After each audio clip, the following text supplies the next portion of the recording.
आपको अपना बताता हूँ, मैं लैम फेलोशिप में था और आपको सबको पता है भाई अजहर अदील का, वो थे स्टेज पर टंग्स बोल रहे थे, नीचे पीछे बिल्कुल क्राउड के बिल्कुल पिछली लाइन पर मैं था, मुझे पता था कि इसकी इंटरप्रिटेशन मैंने करनी है। अभी वो बोल रहे थे और मुझे मिलनी शुरू हो गई थी, तर्जमा मुझे मिलना शुरू हो गया। होली स्पिरिट ने मुझे बोल दिया तर्जमा तेनू मैं देने, तू करना ही।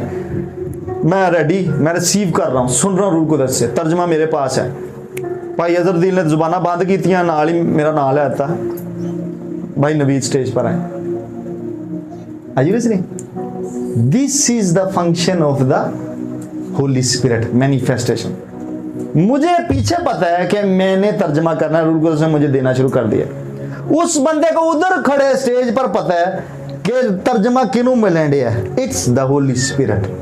बेनिफिट क्या हो रहा है उससे? अब मुझे पता है पॉल ने जो लिखा है कि अगर जुबाना होने के नाल तर्जमा है